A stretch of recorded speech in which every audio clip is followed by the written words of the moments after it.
Oki, Ambawathtich, Dadanast Ada Tanchi, and hello everyone. I was saying hello in Indigenous languages of this region around southern Alberta, Blackfoot, Iyarhe Nakoda, Dene, and Michif. I'm not a fluent speaker in any of these languages, but it's good to know more about the languages of the place you're in if you can. This is a presentation about land acknowledgements. I'm Troy Patenaude, the Director of Cultural Development at Fort Calgary. Welcome and thank you for listening. This presentation is not meant to be the final word on land acknowledgements, just a tool to help people start the process in their own lives and organizations. This may need to be adapted based on your own research and conversations with local Indigenous people and knowledge keepers in your area, according to the practices in the places you live, but hopefully this can be a helpful resource along the way. 3 other speakers here with me, and so before telling you a little bit more about ourselves, we first wanted to let you know from which ancestral lands we're all speaking from. Hi, I'm Ken Favrholdt, and I'm speaking from Secwepemc territory in British Columbia, from Tk'emlúps, or what is now called Kamloops.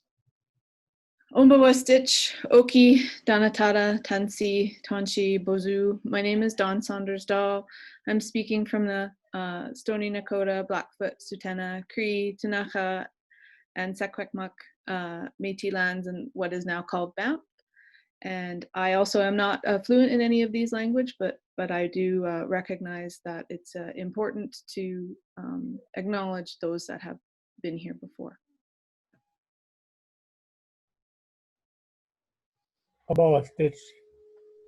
I am Sykes Powderface from the Nakoda at Morley, and I'm at my home right now, and I'm just happy to participate in making sure that we have a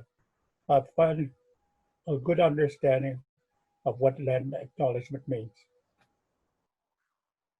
And hi everybody again, I'm Troy Patenaude, speaking not too far down the road from Dawn and Sykes in Blackfoot, Sutena, Iyarhe Nakoda, and Métis lands in what's now called Calgary. And we also just wanted to take a few seconds here to invite you to think about where you're all now listening from and which ancestral lands you're all in. We also wanted to recognize that everyone joining us may be from other territories. We would like to offer a general countrywide land acknowledgement to remember where we are all from. We acknowledge that as citizens of Canada, wherever we are receiving this presentation, we are in and on the ancestral lands of First Nations, Inuit, or Métis peoples.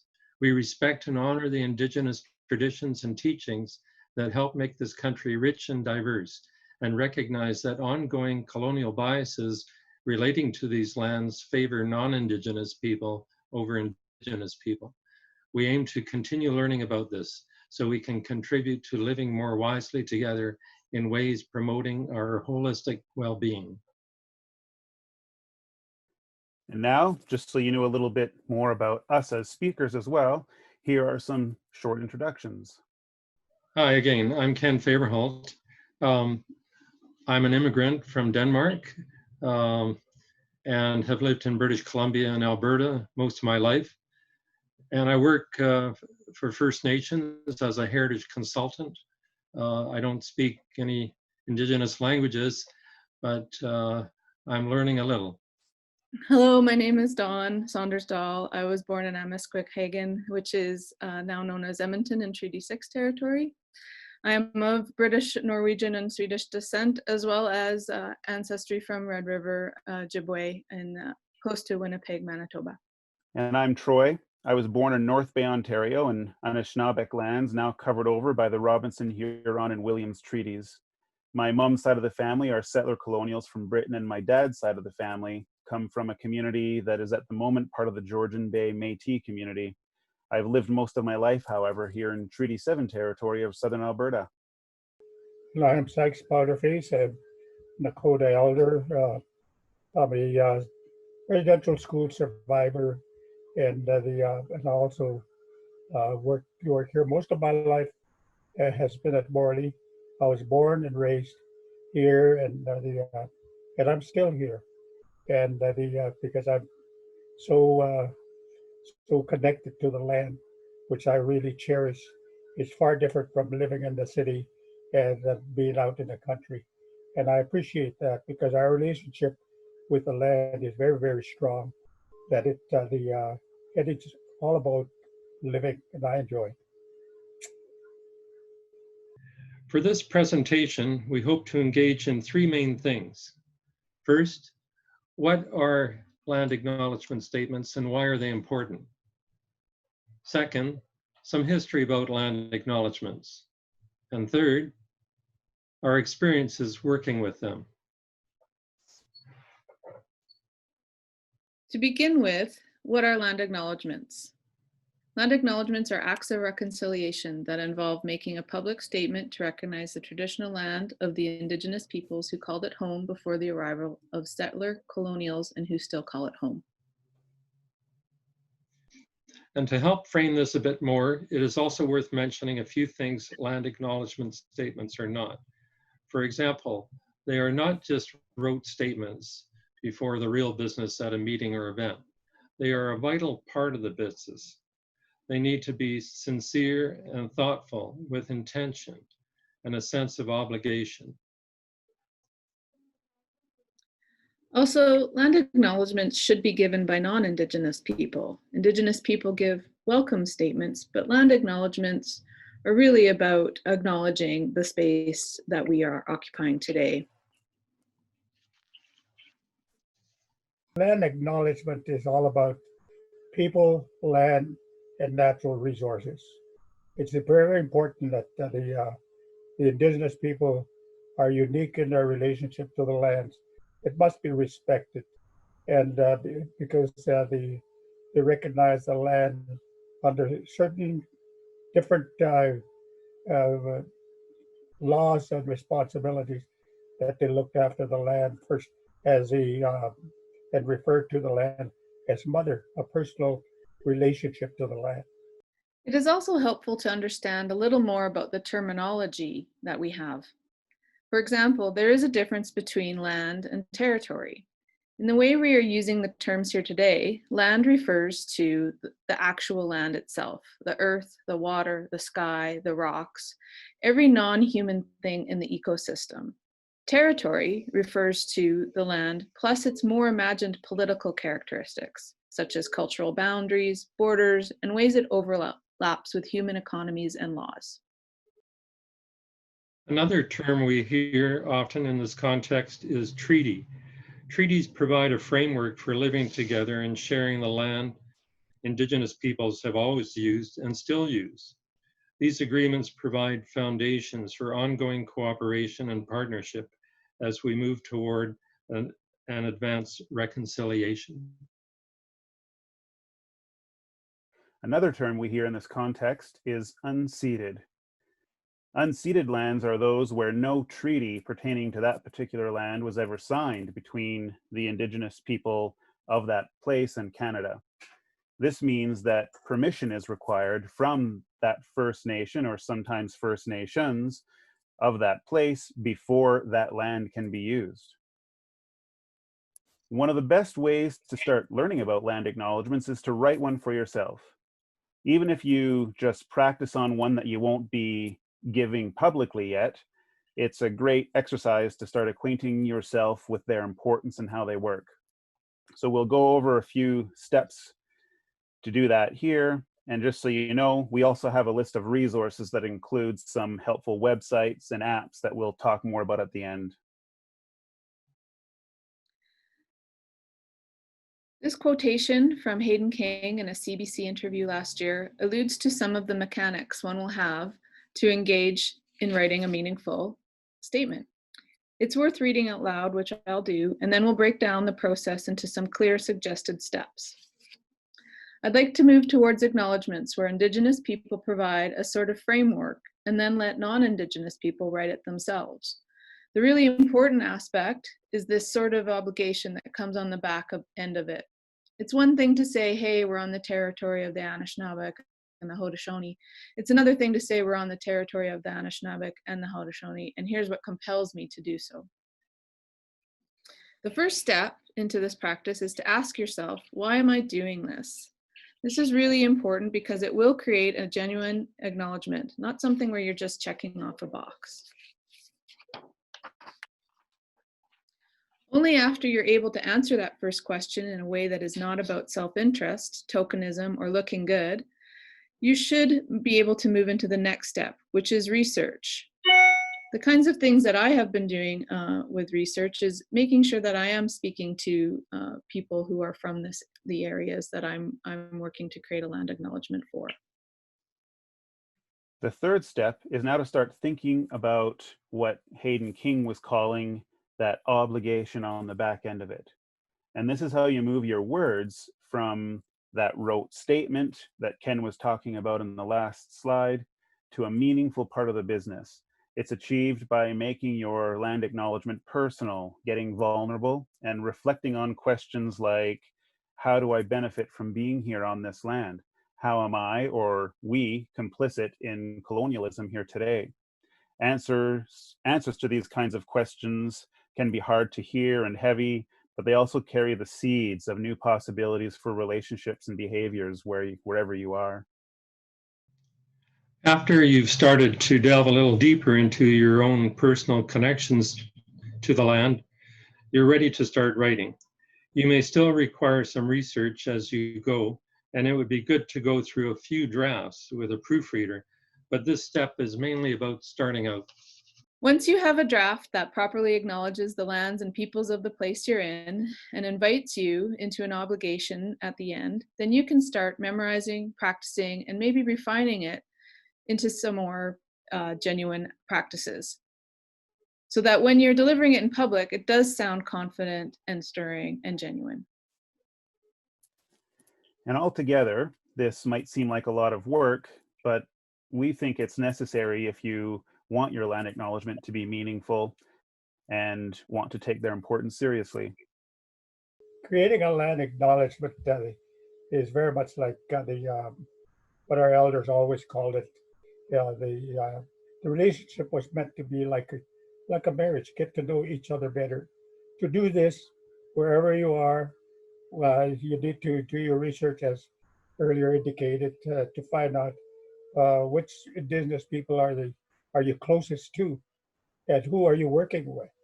And you need to know that. And you also need to know what are the lands that they traditionally occupy, not necessarily territories, because territories are boundaries, are visible boundaries that are set by the treaties. But lands includes people, land, and natural resource, and and that's what you need to know in creating a land acknowledgement that you can live with, that you can take action and be able to do it and not just look good talking about it, but you are actually acting on it by working closely with the Indigenous people. Example of what a land acknowledgement could end up like, I thought I would now walk through some of the process I have gone through in helping the Whyte Museum in Banff, Alberta, create their land acknowledgement. So as I've mentioned before, I work quite closely with the Stoney Nakoda Nation, and we've created this, this land acknowledgement together. Banff and All Turtle Island is located on the traditional lands of Indigenous people, as referred to in the United Nations Declaration on the Rights of Indigenous Peoples. This relationship to the land is further declared by the National Indian Brotherhood, now known as the Assembly of First Nations, in a Declaration of the First Nations from 1981. Historically, there is a long-standing connection to the Bow Valley around Banff for many Indigenous nations: the Stoney Nakoda, Blackfoot, Tsuut'ina, Ktunaxa, Secwepemc, Dene, Mountain Cree, and Métis. We acknowledge that we are on territory known as Treaty 7, which is a treaty signed on behalf of Queen Victoria in 1877 with the Stoney Nakoda, Bearspaw, Chiniki, and Wesley, as well as the Blackfoot Confederacy, Kainai, Piikani, Siksika, and the Tsuut'ina Nations. Many newcomers, such as Peter and Catherine Robb Whyte, the founders of the Whyte Museum of the Canadian Rockies, shared a unique friendship with the Stoney Nakoda people, who have called the Bow Valley home for centuries. We honor this relationship and are deeply committed to maintaining it, as we too are newcomers in this very special place. So why are land acknowledgements so important then? We've outlined here 4 reasons why we think so. First, they insert Indigenous presence and rights into everyday life. For example, ignored or forgotten history and peoples are not acceptable. Land acknowledgements are one of the first steps you can take towards building relationships, and so a full Indigenous presence can be honored or the relationship becomes one-sided. Second, it provides an opportunity for non-Indigenous people to really think about the privileges they receive here from colonialism, how the harms done to Indigenous people still continue today, and how one intends to address these in their everyday life. How can we decolonize our lives and institutions? Third, there are means to declare and acknowledge one's awareness of where you are and who initially shared that place with you or your ancestors so you could be here now to begin with. This declaration is important because when you declare it and the obligation on the back end of it, you're putting your thoughts outside yourself, sharing them with people in the world who can now hold you accountable to what you say. And this act is a powerful step towards changing colonial behaviors and settler colonial society itself. Fourth, it offers non-Indigenous people an opportunity to stand up for the possibility of a shared reality where all knowledges can contribute to our well-being. If where you are and whose land you're on are acknowledged, and this is taken seriously, then you're opening the door for other ways of living here to become part of the decisions you make within that place. The possibility and potential inherent in that has never really been tried in Canada, where treaties to take control over land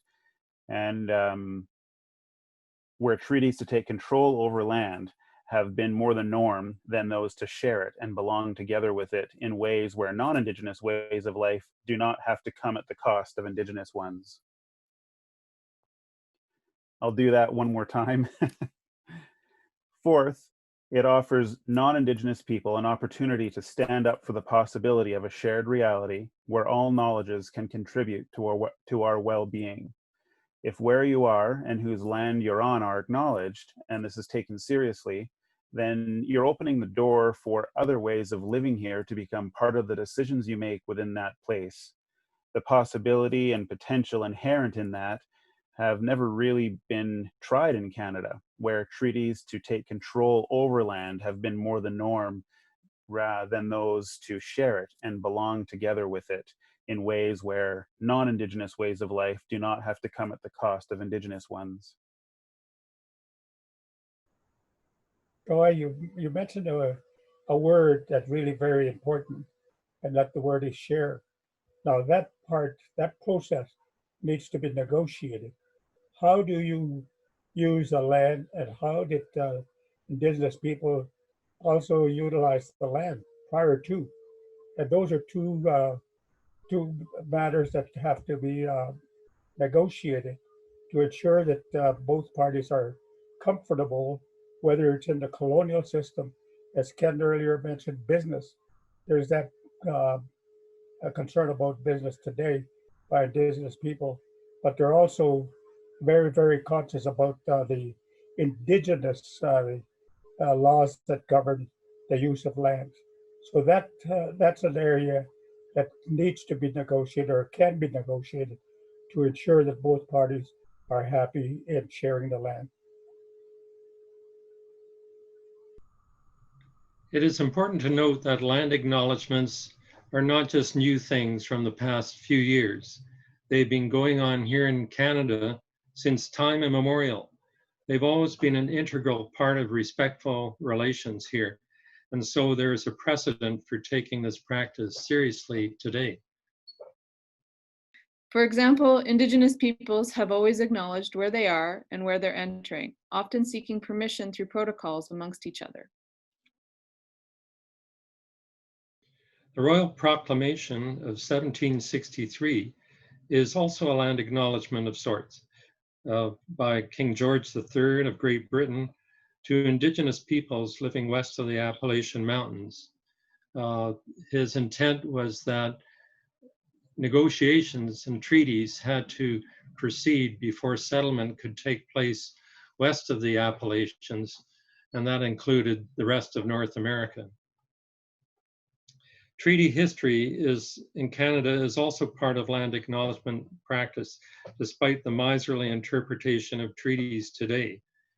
Here's an image of Fort Kamloops showing local Secwepemc people and fur traders living together, working together, and understanding the sharing relationship that they had, but also the suffering that they were to experience after settlement occurred. The memorial to Sir Wilfrid Laurier, Prime Minister of Canada, signed in 1910, was a petition by the interior peoples of British Columbia to obtain compensation for the loss of land and the loss of resources that they had initially shared and were prepared to share with settlers. So this was one of many petitions that were written over the years to the government of Canada to hopefully rectify and reconcile the problems that they were having. Oh, the historical records that we have are not written. There are signs, there are pictograms and so on that you can see. And there's also the traditional main camp areas that are still visible. And that's the historical records that we go by to say that we have been here long before the Europeans arrived to Canada. So land acknowledgements are important, and they've been a big part of maintaining respectful relations throughout what's now called Canada since time immemorial. Some final things we wanted to share are a couple personal stories from our experiences in working with land acknowledgements. The first comes from my own experience helping various organizations around Southern Alberta write their land acknowledgements. One common thing I often see occurring is a tendency to try and make the acknowledgement sound really nice, welcoming, or comfortable for non-Indigenous people. And of course, in and of itself, wanting to make someone feel comfortable is not a bad thing. The problem is that this can dilute or diminish the meaning of the land acknowledgement in the first place in this particular context. It can be difficult to acknowledge that a place where you've been since you were born, or where your ancestors have been for maybe 5 or 6 generations, is someone else's. But this is precisely the kind of vulnerability and awareness that can make land acknowledgements such an important in Indigenous, non-Indigenous relations in Canada. An example of this might be when we, say in land acknowledgements, try to tack on non-Indigenous people to the end of that acknowledgement. And that might look something like this. We acknowledge the Blackfoot, Iyarhe Nakoda, and Tsuut'ina people here in this territory, and all of the other people who now call this place home. So that sounds nice, and it's trying to make everybody here comfortable, but doing this undermines that sense of obligation that we saw in that Hayden King quotation earlier. It undermines that sense of obligation that non-Indigenous people would respectfully have towards Indigenous people for being able to be here in the first place. It can also imply that we're all here as one big happy family, so to speak, which sidesteps and undermines the colonial realities, imbalances, violences, and inequities that weigh down upon the backs of Indigenous people in order to make our society work in the way it currently does. So for us, this sense of obligation, vulnerability, and humbleness is crucial to giving land acknowledgements that are not just respectful, but also ethical, and that aspire to a true reciprocity and sharing of the place you're in. Another thing I've learned from my experience with creating land acknowledgements is that they're important when you travel. Don't forget they are living acts, they're not just documents. Knowing the history of the land you work and play and live in creates genuine experiences. Recognize the ways that you can be aware of the many Indigenous groups on Turtle Island. And this brings us to the end of this presentation. It's important to acknowledge where our information comes from and give credit to those who have helped us learn and put this presentation together. So here's a list of credits and references relating to the previous slides. We thank all of those who have helped us learn more about this topic over the years in our own lives. And we're all still learning, of course. And we also wanted to thank Canadian Heritage for providing us with the funding to produce this presentation. Just want to thank everybody for working on this, making sure that this is Indigenous people's land that they're visiting or they're on, and we certainly do welcome them as partners so that we can, when we put it into action, we are actually partners on a process of negotiating those areas that we may not agree on, so that we understand better what the other person is building their sense of acknowledgement of the land on. That's very, very important, is to get to know each other. This is what our elders always talked about. Building a relationship is like getting married. You get to know each other first. What are their principles? What are their values? What are their practices? What are their dislikes? And so on. Then you negotiate a process where you can arrive at a respectable, mutual understanding of each other so that you can share the land together on an agreed, shall I say, agreement. That's very important. Get to know the people first. But if you're going out there, get to know who these people are. As I mentioned, get to know whose lands you're on, and get to know what they value, because you will have some Indigenous people that may come up with a different perception or concept of what lands and territories will mean to them. If anyone is interested in a list of some of the helpful resources about land acknowledgements, we have compiled one. Please feel free to email us at the address in the bottom left-hand corner and we will send you one. So we'd like to thank you all for joining us today. We hope there was something fruitful here for you. But before going, we want to know if there are any questions from you. You can also go to those websites, Fort Calgary and also the Whyte Museum. Send us an email and we'll certainly answer any questions that you may have. I think we just gone through an example how people can work together for a common cause. And I think we've come a long way in this last few sessions that I've been involved in.